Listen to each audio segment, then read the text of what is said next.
Movie शुरू होती है और हमें एक बच्ची दिखाई जाती है जिसका नाम मैरी था। मैरी अपने रूम में खेल रही होती है। तभी उसके पास एक सर्वेंट आती है। वो मैरी को बताती है कि किसी बीमारी की वजह से उसके पेरेंट्स की डेथ हो गई है। मैरी को इस बात से कोई खास फर्क नहीं पड़ता क्योंकि उसके पेरेंट्स उससे पहले भी टाइम नहीं देते थे। मैरी का ख्याल मोस्टली सर्वेंट ही रखते थे। अब कुछ वक्त बाद कोर्ट में डिसाइड होता है कि मैरी अपने अंकल के साथ रहेगी। अब मैरी अपने अंकल के पास ऑस्ट्रेलिया चली जाती है। वहाँ सबसे पहले मैरी की मुलाकात मैटलॉक से होती है जो वहाँ की केयर टेकर थी। मैटलॉक मैरी को उसका रूम दिखाती है और उसे मेंशन के सारे रूल्स बताती है। वो मैरी से कहती है कि वो अपने रूम से कम ही बाहर निकले करे। मैरी का यहाँ पर दिल नहीं लगता क्योंकि ये मैरी के लिए नई जगह थी। मैरी को रागते वक्त किसी के चिल्लाने की आवाज़ आती है। वो बाहर जाकर देखती है लेकिन उसे कुछ भी समझ नहीं आता। वो वापस अपने रूम में आकर सो जाती है। सुबह वो मेड मैर्था से पूछती है कि कल रात ये आवाज़ें कहाँ से आ रही थी। तो मैर्था कहती है कि तुमने कोई ड्रीम देखा होगा, ऐसा तो कुछ भी नहीं है। फिर वो मैरी को उसके कपड़े पहनाती है और मैरी बाहर चली जाती है। वहाँ वो देखती है कि कैरवन मैटलॉक से कहता है कि वो उसकी बीवी की सारी पिक्चर्स फेंक दे क्योंकि उसकी पिक्चर्स को देखकर मुझे अच्छा नहीं लगता। फिर मैरी खेलने के लिए बाहर चली जाती है। बाहर फोग में उसे एक परछाई नजर आती है जिसे देखकर वो उसका पीछा करती है लेकिन वो गायब हो जाती है। मैरी वहीं पर अपना लंच खाती है और अपने लंच खाते हुए उसे सैंडविच में पैटी अच्छी नहीं लगती। वो उस पैटी को बाहर निकालकर फेंक देती है और अपनी ब्रेड खाने लगती है। तभी वहाँ पर एक पपी आकर वो पैटी खाने लगता है। मैरी उसे डरकर वहाँ से जाने लगती है। तभी मैटलॉक उसे आवाज़ देती है और मैरी मेंशन वापस चली जाती है। रात को अगेन मैरी को वही आवाज़ें सुनाई देती हैं। जब मैरी दोबारा फिर से मैर्था से पूछती है तो मैर्था उसे कहती है कि ये तुम्हारा ड्रीम है और ऐसा कुछ भी नहीं है। वो मैरी को तैयार करती है और मैरी बाहर खेलने चली जाती है। अब मैरी वो पैटी अपने पास फेंकती है कि वो डॉग उसके पास आए। मैरी उसका नाम जेमी रखती है। मैरी उसके साथ एक नए प्लेस पर जाती है। मैरी उस जगह जाने वाली थी कि मैटलॉक उसे मेंशन में जाने का कहती है। इस दफ़ा जब रात को चिल्लाने की आवाज़ आती है तो मैरी उस आवाज़ का पीछा करती है।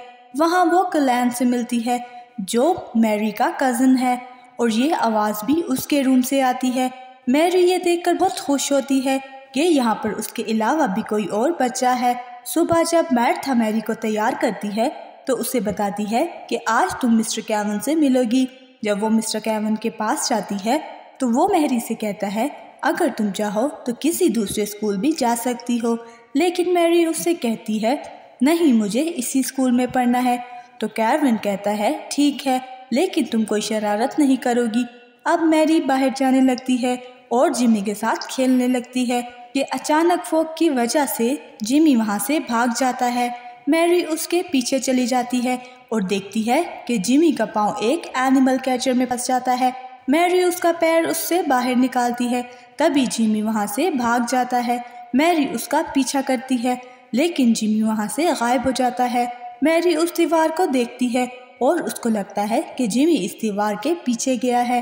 मैरी भी उस दीवार के पीछे जाती है। तभी मैरी का पाँव स्लिप होता है और वो नीचे गिर जाती है। मैरी के कपड़े बहुत गंदे हो जाते हैं लेकिन वो इस बात का ख्याल नहीं करती।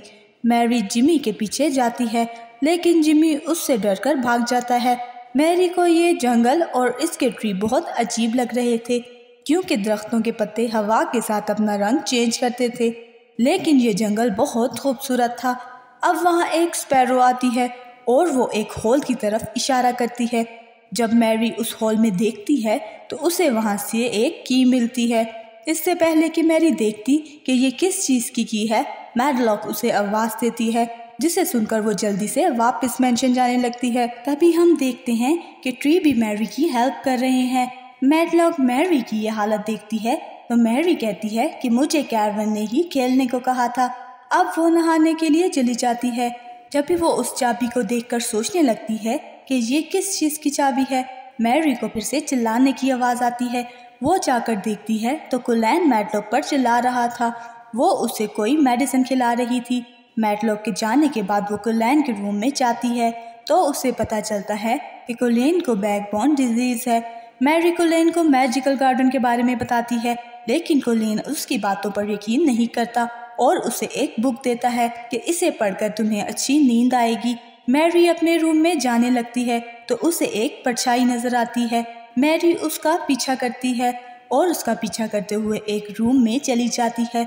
वहाँ उसे बहुत लग्जरी ड्रेसेस और ज्वेलरीज दिखाई देती हैं और वो उसे अपने ऊपर ट्राई करती है।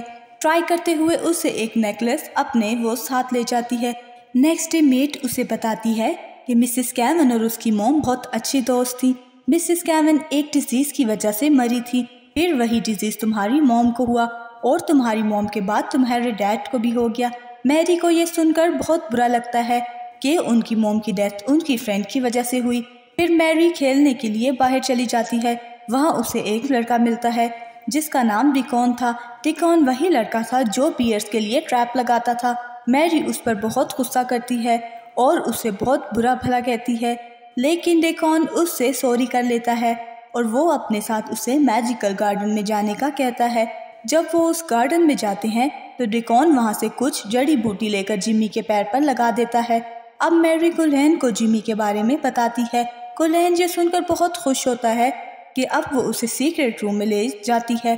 कुलैन के वो रूम बिल्कुल भी पसंद नहीं था क्योंकि उसमें उसकी मॉम की पिक्चर्स थी। कुलैन को अपनी मॉम बिल्कुल भी पसंद नहीं थी क्योंकि कुलैन को लगता था कि उसकी मॉम उसे छोड़कर चली गई हैं।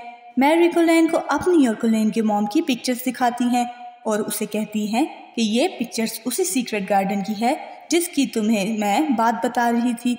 लेकिन कुलैन को इस सब में कोई इंटरेस्ट नहीं था। इससे पहले कि कुलैन गुस्से से चिल्लाता, मैरी उसके फेस पर हाथ रख देती है। तभी कुलैन नीचे गिर जाता है। तभी मैरी कुलैन की बैग देखती है, लेकिन उसकी बैग बिल्कुल नॉर्मल होती है। मैरी को यह बात बहुत अजीब लगती है कि कुलैन की बैग बिल्कुल ठीक है। फिर ये ऐसा क्यों कि मैरी कुलैन को चेयर पर बिठाती है और उसके रूम में ले जाती है। नेक्स्ट डे मैरी, जिमी और डिकॉन उसी सीक्रेट गार्डन में एंजॉय करते हैं।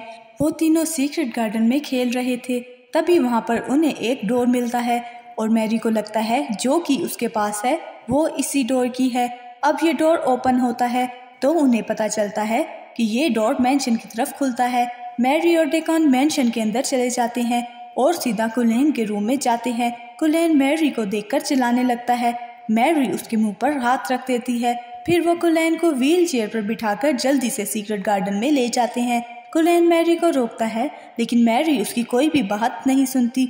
जब वो सीक्रेट गार्डन में एंटर होते हैं तो कुलैन उस गार्डन को देखकर खुश होता है। वो सब उस गार्डन में बहुत एंजॉय करते हैं। नेक्स्ट डे मैटलॉक मैरी का पीछा करती है और मैटलॉक मैरी को देखती है। जो नेकलेस मैरी ने चोरी किया था, मैटलॉक उसे अपने साथ कैरविन के पास ले जाती है और कैरविन को इस बारे में बताती है। कैरविन मैरी से कहता है कि मैंने तुम्हें पहले कहा था कि कोई शरारत नहीं करोगी। अब कैरविन मैरी को किसी दूसरे स्कूल में भेजने का कहता है। मैरी कैरविन को समझाने की कोशिश करती है, लेकिन कैरविन उसकी बात नहीं सुनता। मैटलॉक मैरी के रूम को लॉक कर देती है। मैरी को इस पर बहुत गुस्सा आता है और वो अपने कमरे में पड़े हॉर्स को जोर से हिलाना शुरू कर देती है। तभी वो हॉर्स नीचे गिर जाता है। उसमें से बहुत से लेटर निकलते हैं। उन सब लेटर्स को मैरी की मॉम ने कुलैन की मॉम को लिखे थे। मैरी को वो लेटर पढ़ के पता चलता है कि सीक्रेट गार्डन में एक सीक्रेट जगह है। मैरी सुबह होते ही सीक्रेट गार्डन जाती है। वहाँ जाकर मैरी को कोलविन की डेथ का रीज़न मालूम हो जाता है। नेक्स्ट डे मैरी कुलैन को भी उसी जगह लेकर जाती है। वो कुलैन को लेक में नहलाते हैं और वो सब वहाँ पर बहुत खेलते हैं। मैरी कुलैन को उसी जगह लेकर जाती है जिसकी वजह से उसकी मॉम को डिजीज हुआ। कुलैन उस जगह नहीं जाना चाहता था। वहाँ जाकर कुलैन अपनी मॉम के लिए प्रे करता है। फिर वहाँ से वापस मैंशन में चले जाते हैं। मैटलॉक मैरी को उसके स्कूल का यूनिफॉर्म दिखाती है, जिसको देखकर मैरी को बिल्कुल भी वो पसंद नहीं आता क्योंकि मैरी इस जगह को छोड़कर कहीं और जाना नहीं चाहती थी। मैरी कैरविन से जाकर बात करती है, लेकिन कैरविन उसकी कोई बात नहीं सुनता। मैरी कैरविन से ये भी कहती है कि आप कुलैन को इस तरह एक बंद कमरे में नहीं रख सकते, इस तरह तो वो और भी फ्रस्ट्रेटेड हो जाएगा। कैरविन को ये बात सुनकर और भी गुस्सा आता है क्योंकि कैरविन नहीं चाहता था कि मैरी को कुलैन के बारे में पता चले। वो मैरी से कहता है अब तो तुम्हारा उस स्कूल में जाना और भी ज़रूरी हो गया है। मैरी रात में ही सीक्रेट गार्डन चली जाती है। डिकॉन और कोलैन पहले से ही वहाँ मौजूद थे। दूसरी तरफ कैरविन ने बहुत ड्रिंक की हुई थी। लाइट बंद होने की वजह से कैरविन कैंडल को जलाता है और कैंडल नीचे गिर जाती है और मैंशन में आग लग जाती है। मैरी, कोलैन, डिकॉन ये देखकर मैंशन की तरफ जाते हैं। मैडलॉक मैरी को बताती है कि कैरविन अंदर है। मैरी अपनी जान की परवाह किए बगैर ही अंदर कैरविन को ढूंढने जाती है। जब वो कैरविन के पास आती है तो कैरविन उसे कहता है कि मैं कोलिन के बगैर नहीं जाऊंगा। मैरी कहती है कि कोलिन तो पहले ही बाहर है। मैरी कैरविन को लेकर बाहर आ जाती है। तभी मैरी को अपनी मॉम का शैडो नजर आता है। मैरी की मॉम उसे किस करती हैं और कहती हैं कि तुमने बहुत अच्छा काम किया। मैरी कैरविन को सीक्रेट गार्डन लेकर जाती है, जिसे देखकर वो बहुत खुश होता है। कैरविन जमीन पर बैठे कोलिन को उठाने जाता है तो कोलिन लकड़ी की मदद से खुद अपने डैड के पास आ जाता है। कोलिन को ऐसे देखकर कैरविन थोड़ा इमोशनल हो जाता है। फिर कैरविन कहता है कि पहली दफ़ा ऐसा हुआ है कि बच्चों ने बड़ों को सीख दी हो। मूवी के एंड में हम देखते हैं कि कैरविन मैंशन को तैयार करवा रहा था और बच्चे सीक्रेट गार्डन के पूल में इंजॉय कर रहे हैं। Thank you for watching. Movie अच्छी लगी हो तो लाइक, शेयर और चैनल को सब्सक्राइब ज़रूर कीजिएगा।